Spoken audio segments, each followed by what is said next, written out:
I reviewed the Pink Floyd album Animals. It was released in 1977 and produced by Pink Floyd. So this album I can still remember like the day I got it really clearly. It was Christmas Eve of 2006. I'm pretty sure it was 2006. Might have been 2007, but almost certain it was 2006. And my grandma had like a Christmas party. She lived like next door to me, so I went over there. I got this album as a gift, and along with this like Civil War PlayStation 2 game. So I went back over home and put this album in and started playing that game, which was terrible, but I had fun playing it at the time because it was a new game.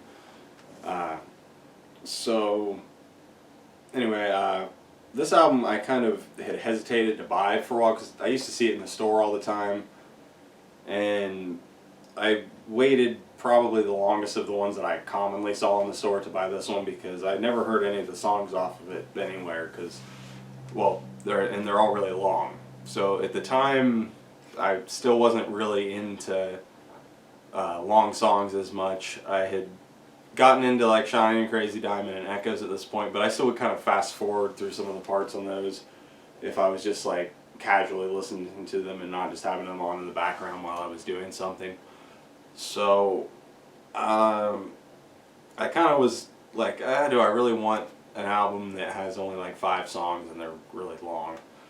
And for a while I was kind of like, nah, but I wanted to get all Pink Floyd's albums, so I asked for it for Christmas, ended up getting it. This is probably like my second most listened to Pink Floyd album recently. And it'd normally be like my most listened to Pink Floyd album, but I kind of went on this big like Final Cut rampage this year and listened to that album like more than anything else really. So I don't know, this album is an album I've always really liked, and probably the first one where I really would listen through the really long songs all the way through without regularly like skipping parts. And so there are also 2 versions, or there's a newer version of this out, kind of like remastered, and I'm mainly talking about this older version because that's the one I'm more used to. But I'm going to kind of mention some things in some of the songs because I did listen to like parts of, I have listened to the whole thing before, but tonight I listened to this all the way through, and then I listened to like parts of that right after this, just to kind of compare them, but I didn't really have time to listen to the whole album again. So I'm mainly just reviewing this one, but anyway, the first song, Pigs on the Wings, this kind of like acoustic Roger Waters song. I guess there's a version where it combines, like, so the song's kind of like 2 parts. There's the first part at the beginning and the second part at the end. Kind of like they did with Shine On You Crazy Diamond, I Wish You Were Here, but these are like short songs, whereas those were like 2 long songs to start and end the album. Here's 2 short songs and they got the long songs in the middle, so they did kind of the opposite thing. And I guess there's like a version on, I don't know what it is, like tape, cassette tape or something maybe, where there's like they put the song together and it has a guitar solo by Snowy White in the middle because they'd accidentally like erased Gilmore's solo. And I've heard that version before, but I don't really like it that much, so I like these album versions and how like the songs split up. But it's this nice little acoustic song. It's got a nice like catchy part. Roger sings it well. The new kind of reissued version of it, I kind of liked a little, well, maybe not better than this version, but it was the only song on there that I thought was maybe a little bit of an improvement, just because it kind of brought Roger's voice up a little bit more and you could kind of hear some like emotion that kind of wasn't as audible before. And I feel like Roger's emotion and his singing is like the strength of his voice really, because he's not like technically a great singer, but he's just got like so much feeling that he puts into it that you kind of really just know that he like believes what he's saying. And anyway, the second song, Dogs, the only song that has a co-writing credit on here with David Gilmour writing parts of it. And that's kind of a different because they had, I can't remember if I think Wright had a writing credit on Wish You Were Here. In fact, I'm pretty sure he did on Shiny Crazy Diamond. And I know he did on Dark Side before that, all the albums, so it's kind of like Roger slowly kind of taking over the writing, and whether that was like him pushing out the other people, where I think it, from what Roger says and what it does kind of seem like, is it's just he was the only one writing stuff. But anyway, it's kind of I guess why the band sounds so much darker on here, because as the Roger continues to write more of his own stuff, the music kind of seems to get darker. But Rick Wright also doesn't sing on this one, which I guess he didn't sing technically, I think, a lead by himself on Wish You Were Here, but like slowly the other guys are kind of like doing less of the stuff and Roger's doing more. Even though I think like the playing contributions of everybody on this album are really strong. But yeah, Dogs, like 17-minute long song.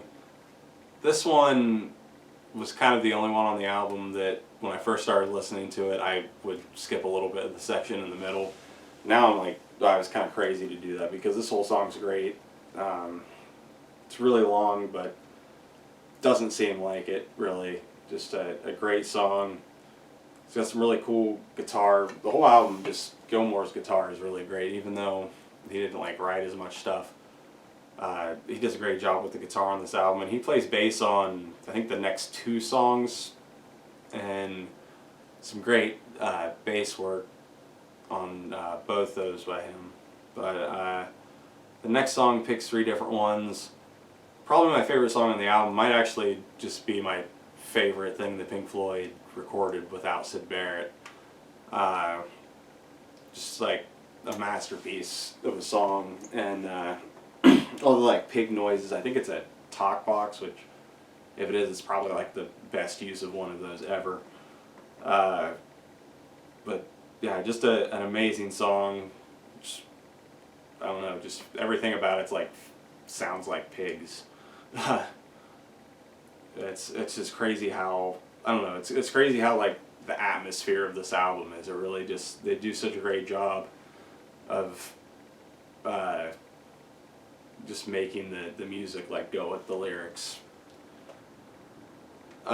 Sheep, the third and kind of final of the long songs, was another one that I was always like super into because it kind of fascinated me early on with it's got this cool like keyboard intro, and then like the parts where Roger's voice kind of fades into the like synths or whatever.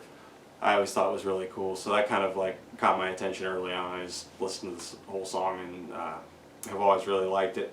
Got to see it live recently when I saw Roger, and that was really cool that he played that one.